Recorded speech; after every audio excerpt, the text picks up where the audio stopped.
Okay, who really does know what time it is? Autumn has brought more than just beautiful sunrises and sunsets. Falling back has sprung forward problems with many people's sleeping patterns, and that can have a big impact on your health as well as your plans to get out and enjoy the holidays. But we got an extra hour, right?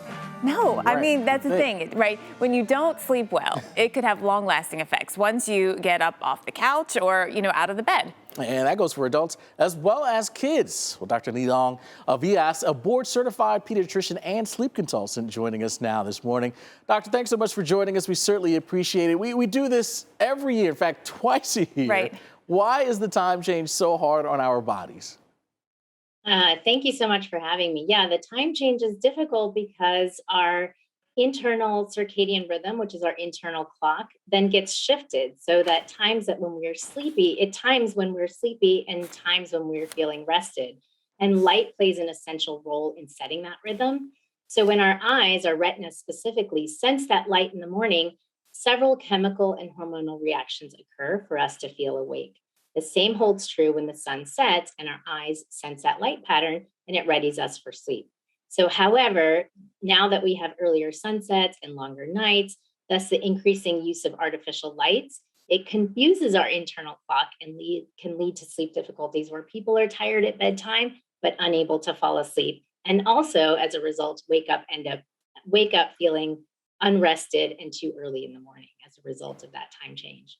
I mean, so in theory, we might be getting more sleep, but it's just not quality sleep. Yeah, I know so many people who say they're ready for bed at 7 o'clock because it's dark out, but then they're not sleeping well through the night. So how does a good sleep impact our immune systems, especially during this time of year when a lot of people are getting together, a lot of people are traveling, and then ultimately spreading germs? Yeah, so the most common sleep difficulties include inability to fall asleep, stay asleep, and wake to feel rested. And when people are experiencing those sleep difficulties, it diminishes their health and can diminish their mood, memory, and increases their likelihood for weight gain and many other health conditions such as heart disease and Alzheimer's. And most importantly, it impacts your immune system. So, in this time of COVID and cold and flu season, it's super important to stay healthy, and sleep helps impact that ability to stay healthy and boost your immune system. So getting adequate sleep is super important, especially during cold and flu season.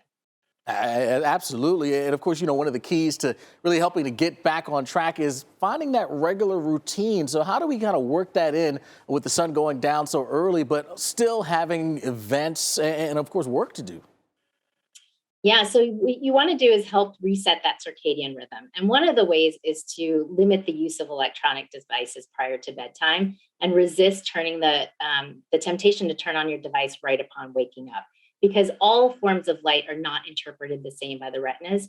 And it's specifically sunlight that helps regulate that sleep wake cycle.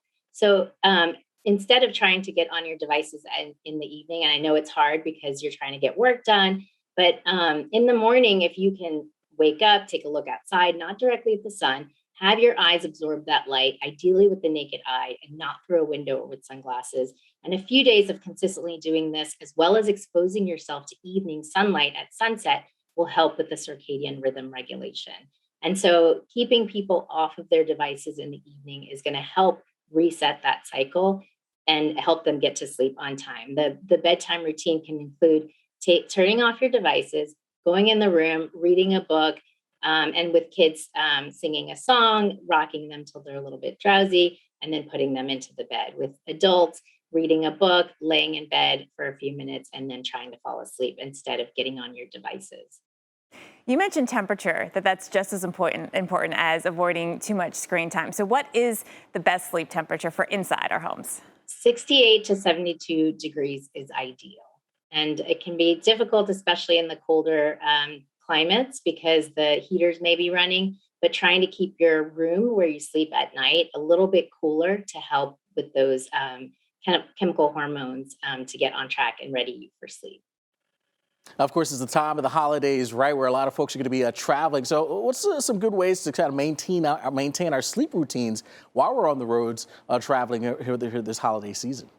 Yeah, so a lot of families are used to sleeping with a sound machine with kids. So if the child is used to sleeping with a sound machine or a night light or a specific lamp or lovey, bring that with you. And for adults, bring your blanket. If you're kind of used to sleeping with a blanket or you're used to reading a book before going to bed, bring that book with you. Try to recreate that same routine even when you're traveling, and then try to prioritize sleep. I know when you're traveling, especially across time zones, that can really impact your ability to sleep well. So trying to stick to a routine, the same routine that you have at home, like going to sleep at the same time every night and waking up at the same time every morning, will definitely help you stay on track.